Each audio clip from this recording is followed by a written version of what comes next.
Hey, what's up everyone? I'm Lefty Heat, and as you can see, I am bringing back the Nintendo 3DS Retro Gaming Classics series right here on Video Game Heat, and let's get started. Balloon Fight was released in 1984 for the arcades and was developed by Nintendo. It was then later released in 1986 where it was released for the NES. It's similar to a game called Joust by Williams Electronics, and it's an overall fun game. It's now available for the 3DS as part of the Ambassador program, so if you picked up your 3DS before the price drop, you can download this game on the eShop, and you can even watch the video I posted showing you how to do so. Now let's move on to the gameplay of this game. As you can see right now, I'm controlling the Balloon Fighter, and in order to move around you have to repeatedly tap A or B, and that causes him to flap his arms and rise into the air. And if a balloon is popped, then the player's flotation is decreased, and that makes it harder to rise, and a life is lost if both balloons are popped by enemy balloon fighters. And then if the player falls into the water, he gets eaten by a large fish, which I thought was pretty cool.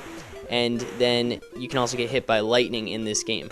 There are two modes of gameplay. One is the one-player or two-player game, and the object of this is to defeat all of the enemies on the screen to clear the stage, and this mode can be played alone, or a co-op game can be played with a second player, and each player starts with 3 extra lives.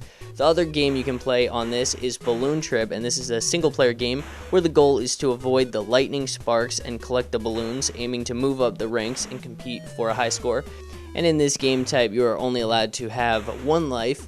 Now, this game brings back a lot of nostalgia, this bonus stage especially, and I can really relate it to Super Mario Bros. NES and how you have to collect the coins when you go down underground, and that overall affects your high score, just like these balloons affect it right now. So we got 17 balloons, and it equals 5,100 points, so that'll contribute to our overall score. Looks like we're doing pretty well so far, and I also want to talk about what consoles this game was ported to, and the appearances this game had in many games, including Super Smash Bros. Melee.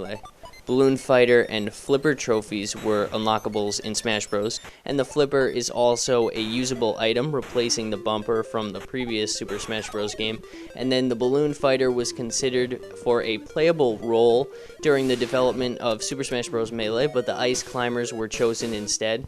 So I found that pretty cool. I didn't even know that until I started doing some research on this game, and now playing it, it's a lot of fun, and I can see why they would want to use the Balloon Fighter. Seems like he would be a pretty good character, and we just died right there, but luckily we have another life, and we just came right back to life.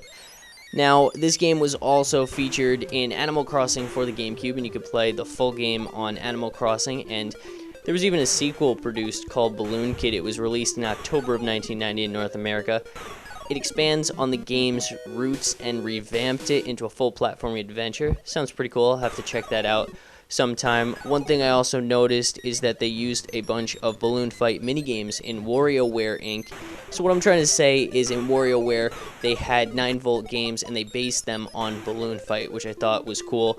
And even in the game, it was the DS game called Yoshi Touch and Go. They based it off of Balloon Fight because they were originally going to call it Yoshi's Balloon Trip. And Balloon Fight is the theme for the touch mode in Tetris DS, although the mode itself has nothing to do with the game other than the music and the decorative graphics.